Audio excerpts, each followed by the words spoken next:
Hello guys, welcome to angelasavalon YouTube channel. Subscribe. And this video is gonna be about Mars in the 8th house synastry. So most of my videos actually on my channels are gonna be mostly about natal aspects for now, and in the future on I will do also synastry. But I did want to make this video about Mars in the 8th house synastry. I did want to make this video about the synastry aspect because I've got a really good grasp about this one placement. I've had it with numerous people throughout my life, and I just feel like I know this energy so well, and there isn't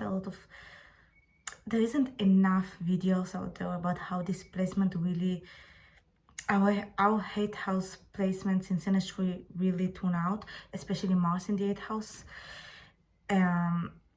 And I feel like I can contribute because I have such immense experience with this placement.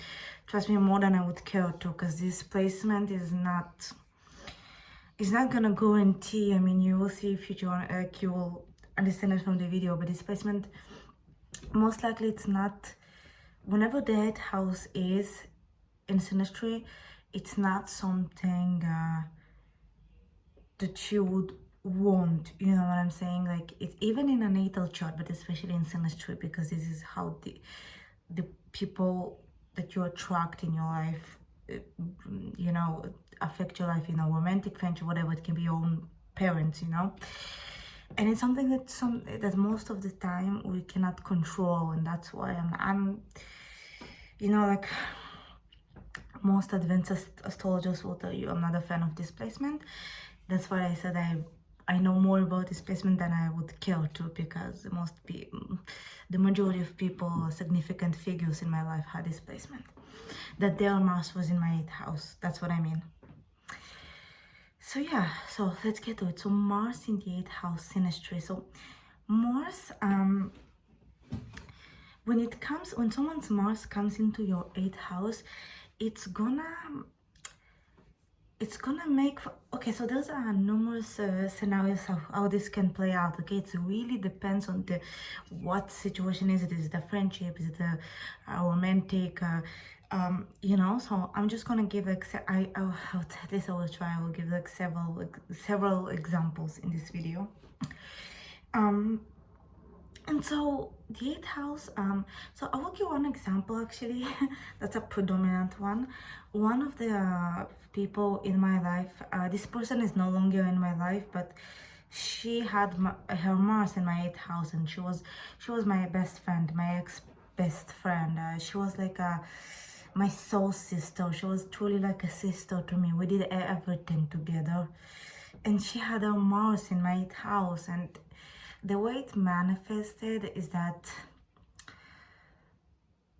throughout our friendship, it's not necessarily going to be immediately noticed, but throughout time, like my friendship with her lasted about 5 years. And so throughout our friendship, I'm going to give myself as an example. This is just going to be an example of how this Mars in the 8th house, someone's Mars in your 8th house, will turn out. Okay, so throughout my friendship with her, I noticed that well, it's impossible not to notice with 8th house placement, but throughout my friendship with her,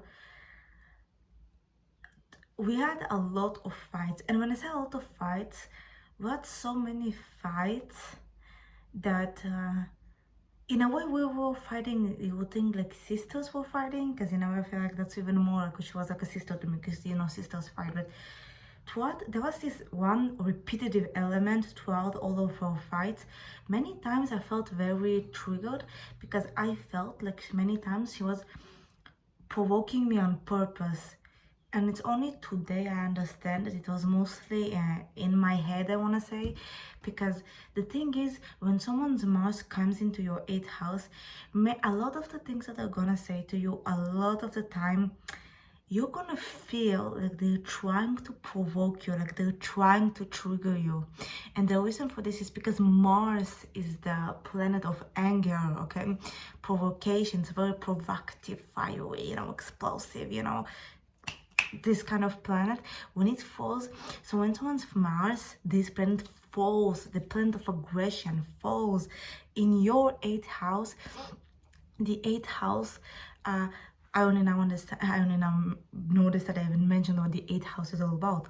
So when someone's Mars, the planet of aggression, falls into your 8th house, the house of death, rebirth, of trauma, think about it, planet of aggression, someone's planet of aggression falls into your house of trauma, into your trauma.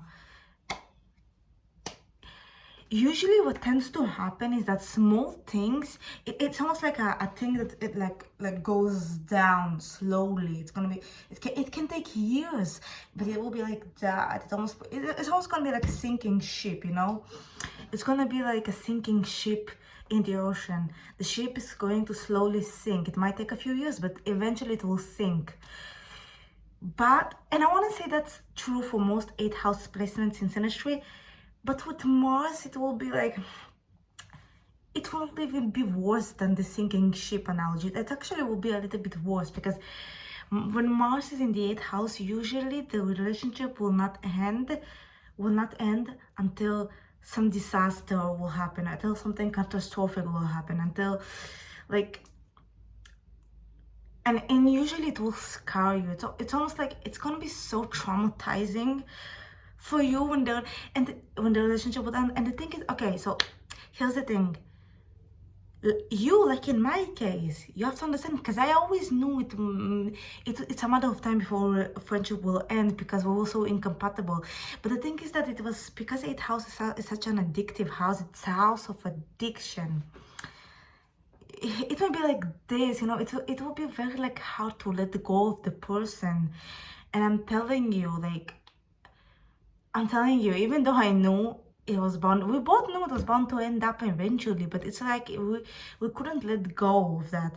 That's why not only that it ended up pretty badly, not healthily, it's almost like ended up by surprise, because the way it ended up, I will not go into detail about this video, because it's also about the Mars in the 8th house as a whole, and also like I just not go into details because it's just, you know. But I'm just using this as an example, like, to tell you how about the 8th house. Anyways, so the way it ended, it caught me by but I want to say it caught me by surprise, but because it sounds like the way and the timing that it ended, that our friendship ended, is something that I didn't expect. Like I didn't expect. It sounds like it caught me by surprise. Like that's what the 8th house, that's what Mars in the 8th house will do. You will know that eventually your friendship might, it's like both people will know that, but the way that it will end, it sounds like it will be such catastrophic. It will be so disaster-like that it will catch you by surprise. I don't know if I'm making sense. I really hope it makes sense. But if the people that are watching this video that have been through an 8th house break up, whether it's a friendship like mine, or a relationship, you know what I'm talking about. You know, if you had an 8th house connection with someone, you know what I'm talking about. And so, and it feels like our friendship ended 3 years ago, and to this day, I feel like I can't let her go, because this is what the 8th house will do. 8th house synastry is, I'm telling you, 8th house synastry is very, very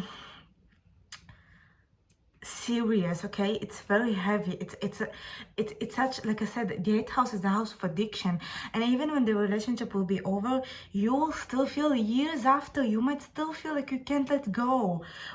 So either you might still check up on the person in some way, shape, or form, or you just can't. They can't, like, it sounds like you mentally cannot let them go. It's like, or they live rent-free in your head. It's that kind of thing.